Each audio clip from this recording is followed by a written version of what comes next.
የልዑል እግዚአብሔር ቤተሰቦች በጌታዬ በኢየሱስ ክርስቶስ ፍጹም ሰላም የአክብሮት ሰላምታዬን እያቀረብኩላችሁ ካለፈው ቁጥር 2 የቀጠለውን ቁጥር 3 ትምህርታችንን የመጨረሻ መደምደሚያ ነውና እንማማረዋለን ማለት ነው። በጾማችሁ ቀን ፈቃዳችሁን ታደርጋላችሁ የሚል ርዕስ ሰተነው ነው ይህንን ትምህርት የምንማረው። ጾሙ ነገ ዋዜማው ነው። ራሱ ዘወረደ ነገ ነው የሚገባው። ዛሬ ዋዜማው ነው። ለራሱ 8 እሁዶች አንድ ተብሎ የሚቆጠርበት። ስለዚህ ከዛሬ ሰዓት ጀምሮ ትምህርቱ ይለቀቃል።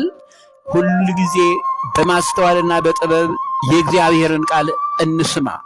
የጎደለንን ነገር ይመላልናልና። አሁን ከመጽሐፍ ቅዱስም የምናየው ትንቢተ ዘካርያስ ምዕራፍ 7 ከቁጥር 4 እስከ ቁጥር 9 ያለውን። ይህ ደግሞ ደቂቀ ነቢያት ከሆኑት አንዱ ነው። ዘካርያስ ማለት እግዚአብሔር ያስታውሳል ማለት ነው። ይህ ነቢዩ ዘካርያስ የነገረን የእግዚአብሔር ቃል እኛን አስታውሶን በአግባቡ ጾምን እንዴት መሄድ እንዳለብን ሊነገረን ነው። ዘካርያስ ማለት እግዚአብሔር ያስታውሳል ማለት ነው የስሙ ትርጉም። እስቲ ከቁጥር 4-9 ምዕራፍ 7 ከቁጥር 4 እስከ 9 ያለውን እንመልከተው። የእግዚአብሔር ቃል ወደ እኔ እንዲህ ሲል መጣ። ለምድሩ ሕዝብ ሁሉ ለካህናቱም እንዲህ ተናገራቸው። በጾማችሁና ባለቀሳችሁ ጊዜ በውኑ ለእኔ ጾም ጾማችሁልኝ? በምትበሉትና በምትጠጡትስ ጊዜ ለራሳችሁ የምትበሉና የምትጠጡ አይደላችሁምን? አለ እግዚአብሔር። ጾሙን የጾማችሁልኝ ለእኔ ነው እንዴ? ለራሳችሁ ነው የጾማችሁት አለ። ምክንያቱም በረከትና ጸጋው ለኛ ተመልሶ ልጆችን የሚባርክ ልጆችን የሚቀድስ ትዳርን የሚባርክ አገርን ሰላም የሚያደርግ ሕዝብን በአግባቡ በሰላም ውሎ በሰላም መሽቶ በሰላም ነግቶ በሰላም እንዲኖር የሚያደርግ በስነ ስርዓት ሰዎች ለእግዚአብሔር ሲገዙ ነው። አንዱ የመገዛት ምልክት ደግሞ ጾም ነው። ይሄንን ነው ያለው። የእግዚአብሔርም ቃል ወደ ዘካርያስ እንዲህ ሲል መጣ። የሰራዊት ጌታ እግዚአብሔር እንዲህ ብሎ ተናግሯል። እውነተኛውን ፍርድ ፍረዱ፣ ቸርነትንና ምሕረትን ሁላችሁ ለወንድሞቻችሁ አድርጉ። መበለቲቱንና ድሃ አደጉን፣ መጻተኛውን፣ ችግረኛውን አትበድሉ። ይሄ ነው። ከእናንተ ማንም በወንድሙ ላይ ክፉን ነገር በልቡ አያስብ። ሸፍጥን፣ መተት መስራትን፣ መርዝ ማበላትን፣ ሴራን መስራትን፣ መተማማትን፣ ተንኮል ማድረግን፣ ወንድምን ማሰናከልን፣ ቅናት፣ ምቀኝነትን ተዉ። ይህን ይዘህ አትጾም፣ አትጸልይ። በዕለተ ዓርብ ይላሉ ሊቃውንቱ ሥጋ መብላት ይሻላል። በእውነት የሰውን ልጅ ያለ ካራ አርዶ በዋንጫ ያለ ዋንጫ ደም መጠጣት እንደማለት ማማት የሰው ልጅን እርስ በርስ እከሌ እኮ እከሊት እኮ እንደዚህ አይነት ቀርፋፋ ኋላ ቀር ከሆነ አስተሳሰብ እንውጣ። ትላንትም እንደዚሁ የዛሬ ዓመትም እንደዚሁ። ኧረ በቃን። እግዚአብሔር በዚህ ልክ ሰልችቶታል፣ አፍሮብናል። እህቶቼ ወንድሞቼ ተመለሱ። የጠላት ዲያብሎስ የሰራዊት አጋንንት መጫወቻ መሆን የለብንም በዚህ ምድር ላይ። ለምን በጭንቀትና በመከራ ውስጥ እንድንኖር ፈቀድን? በትክክል እግዚአብሔር ሰላምና ፍቅር አለው። ያንን እንዲሰጠን እንመለስ። ቁጥር 13 ላይ እንዲህ ይላል፣ እኔ በጠራው ጊዜ እነርሱ እንዳልሰሙኝ እንዲሁ እነርሱ በሚጠሩበት ጊዜ እኔ አልሰማም ይላል የሰራዊት ጌታ እግዚአብሔር ብለህ ንገራቸው። አሁን ለጾም እንግዲህ ልንከት ነው፣ ልንገባ ነው። ጾመ ወዳድ የተጀመረ እየለመንን ነው። እስከ 9 ሰዓት እየጾምን ነው። መልስ ካላገኘን ግን እኔ በምጠራበት ጊዜ እነሱ አልሰሙኝም፣ እነርሱ በሚጠሩበት ጊዜ እኔ አልሰማም ይላል። እንዲህ አይነቱ ወቀሳና አስፈሪ ቅጣት እንዳይመጣብን በትክክል ስርዓተ ጸሎቱን ስርዓተ ጾሙን በሚገባ የንስሐ ምስጢሩን መሰረት አድርገን ጠብቀን ልንጾም ይገባል። ጾምን በምንጾምበት ጊዜ ምን ማድረግ እንዳለብን ጌታችን መድኃኒታችን ኢየሱስ ክርስቶስ በመዋዕለ ስብከቱ ያስተማረውን ትምህርት ከቅዱስ ቃሉ እንግዲህ ከቅዱስ ወንጌሉ እንመልከተው። የማቴዎስ ወንጌል ምዕራፍ 6 ከቁጥር 16 እስከ 18 ላይ እንዲህ ይላል፣ ስትጦሙም እንደ ግብዞች አትጠውልጉ፣ ለሰዎች እንደ ጦመኛ ሊታዩ ፊታቸውን ያጠፋሉና እውነት እውነት እላችኋለሁ ዋጋቸውን ተቀብለዋል። ይህ ማለት እንጾማለን እኮ ጥውልግልግ እያሉ ምን ሆነ ነው? ጾሜ ትንሽ ደክሞኝ ነው። እነዚህ ዋጋቸውን በምድር ላይ እንዴት አይነት ጾመኛ ነው፣ እንዴት አይነት ክርስቲያን ነው የሚለውን ከሰዎች ውዳሴ ፈልገ አግኝተዋልና በምድር ላይ ተቀብላችሁታል። አንተ ግን ስትጦም እውነተኛው ክርስቲያን በስውር ላለው አባትህ እንጂ እንደ ጦመኛ ለሰዎች እንዳትታይ ራስህን ተቀባ፣ ፊትህንም ታጠብ፣ በስውር የሚያይ አባትህን በግልጥ ያስረክብሃል። ጾሙ የአዋጅ ጾም ነው። በትክክል እናስቀድሳለን፣ ሰው እያየን እንጾማለን። ግን ራሳችንን እንደ ጦመኛ ሰዎች እንዲያዩን የራሳችንን ገጸ ባህሪ እናስተካከል። እርሱን እየነገረን ነው ቅዱስ ጳውሎስ። ለሮማውያን የላከላቸውን መልእክት ደግሞ እንመልከት። ስለዚህ ጾም ስንጾም እንደዚህ አይነት አግባብ ነው የምንጾመው። ይህንን ባለቤቱ ጌታችን መድኃኒታችን ኢየሱስ ክርስቶስ ቃል በቃል ነው ያስተማረው። ቅዱስ ጳውሎስ ለሮማውያን የላከላቸውን መልእክት ደግሞ እንመልከት። ወደ ሮሜ ሰዎች ምዕራፍ 12 ቁጥር 1 ላይ እንግዲህ ወንድሞቼ ሆይ ሰውነታችሁን እግዚአብሔርን ደስ የሚያሰኝና ሕያው ቅዱስም መሥዋዕት አድርጋችሁ ታቀርቡ ዘንድ በእግዚአብሔር ርኅራኄ እለምናችኋለሁ፣ እርሱም ለአእምሮ የሚመች አገልግሎታችሁ ነው አለ። ይሄ ነው እግዚአብሔር ደስ የሚሰኝበት፣ ይሄ ነው ለአእምሮ የሚመች አገልግሎት ማለት ይሄ ነው። አባቶቻችን ሐዋርያት ያስተማሩን። በሌላም ወደ ገላትያ ሰዎች ያላቸውን እንስማ። ወደ ገላትያ ሰዎች ምዕራፍ 5 ከቁጥር 16 እስከ 21 ላይ ነገር ግን እላለሁ በመንፈስ ተመላለሱ፣ የሥጋንን ምኞት ከቶ አትፈጽሙ። ሥጋ በመንፈስ ላይ መንፈስን በሥጋ ላይ ይመኛልና እነዚህም እርስ በርሳቸው ይቃወማሉ። ስለዚህ የምትወዱትን ልታደርጉ አትችሉም ነው ያለው። በመንፈስ ብትመሩ ግን ከሕግ በታች አይደላችሁም። የሥጋ ሥራም የተገለጠ ነው። እርሱም ዝሙት፣ ርኩሰት፣ መዳራት፣ ጣዖትን ማምለክ፣ ሟርት፣ ጥል፣ ክርክር፣ ቅናት፣ ቁጣ፣ አድመኝነት፣ መለያየት፣ መናፍቅነት፣ ምቀኝነት፣ መግደል፣ ስካር፣ ዘፋኝነት ነው። አስቀድሜ እንዳልኩ እንደነዚህ ያሉትን የሚያደርጉ የእግዚአብሔርን መንግሥት አይወርሱም ነው ያለው። ይሄ ነው እነዚህን የሥጋ ዘር የጠላት ዲያብሎስ ዘር የተዘራብንን በንስሐ ከኛ ጠራርገን ማውጣት አለብን። ይሄን ነው እየነገረን ያለው። አቅፈነው በልባችን በሰውነታችን አናኑረው።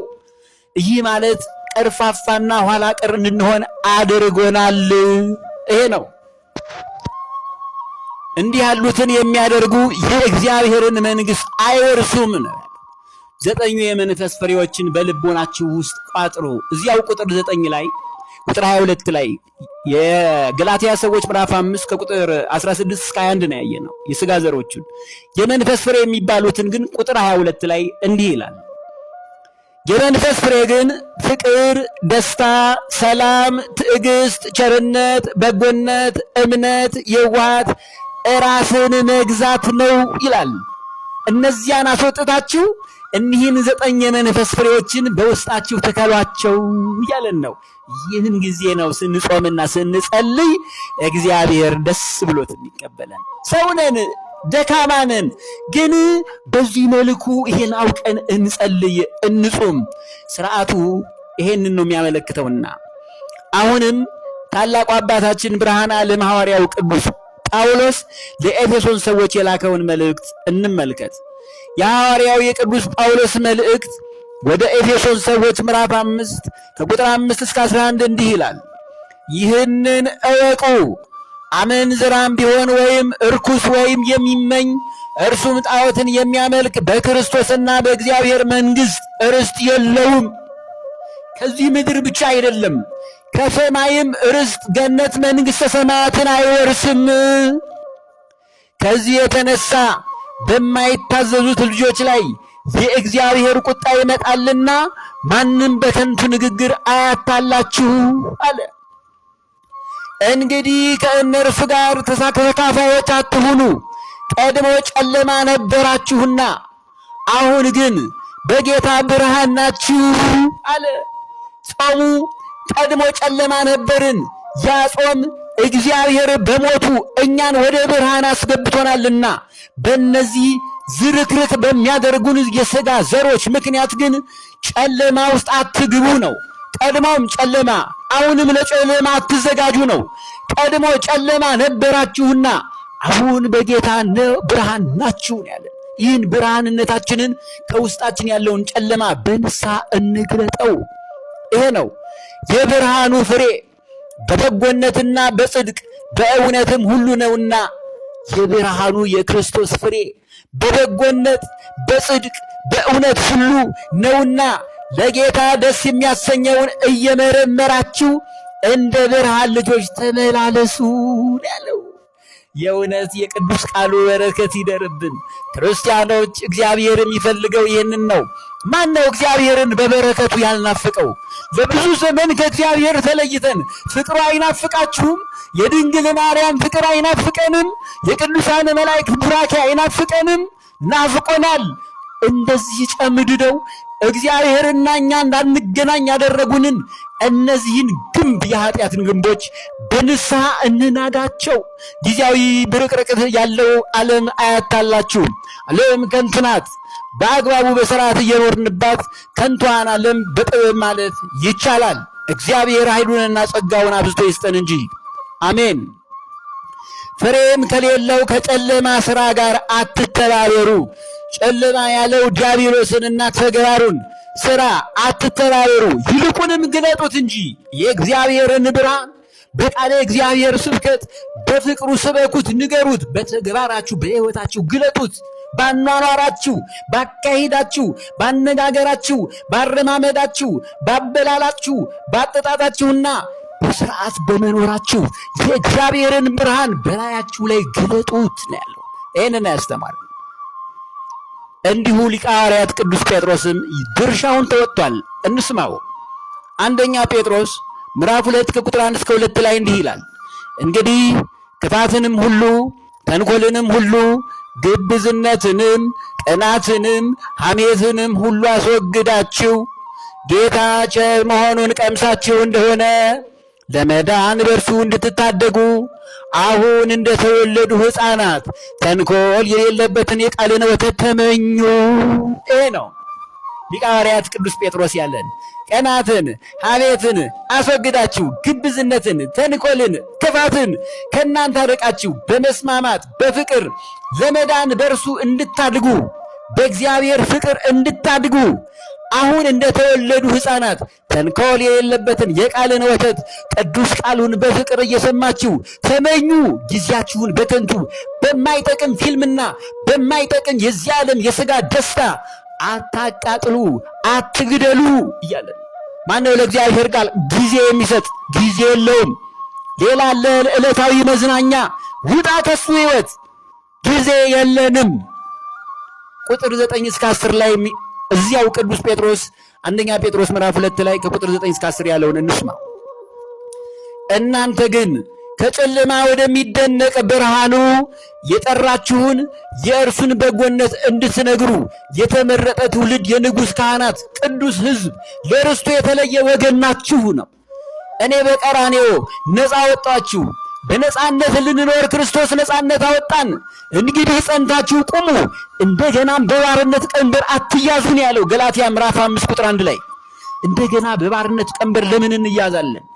ቅዱስ ካህናት፣ የንጉሥ ካህናት፣ ቅዱስ ሕዝብ፣ ለርስቱ የተለየ ወገን ናችሁ። የርስቱ የገነት የመንግሥተ ሰማያት ባለሟል ናችሁ። ለንስሐ በቅታችሁ ቅዱስ ሥጋ ክቡር ደሙን ስትበሉ የርስቱ ባለሟል ናችሁ። በምድርም ሥጋው ሕይወታችሁ ይባረካል። ትዳር የሌላችሁ ትዳር ትይዛላችሁ። ትዳር ያላችሁ ትዳራችሁ ይባረካል። ትዳር ይዛችሁ ልጆች የሌላችሁ ደግሞ ልጆችን ፍሬ ይሰጣችኋል። እግዚአብሔር ይችላል ሁሉንም እንደ መልኩ። ሥራ የሌለውን ሥራ ይሰጠዋል። ተስፋ የቆረጠውን ተስፋውን ያለመልምለታል። ብቻ ተሰብረን ወደ እግዚአብሔር ለሰከንድ እንቅረብ። እግዚአብሔር ለዘላለም በደስታ ያኖረናል። እንዲህ አይነት አምላክ ነው ያለን። ይሄ ነው የእግዚአብሔር ወገን ናችሁ። ቀድሞ ነው ያለው። እናንተ ቀድሞ ወገን አልነበራችሁም፣ አሁን ግን የእግዚአብሔር ወገን ናችሁ። እናንተ ምሕረት ያገኛችሁ አልነበራችሁም፣ አሁን ግን ምሕረትን አግኝታችኋል አለን ቅዱስ ጴጥሮስ። ይህንን ነው የጾሙ ምስጢር።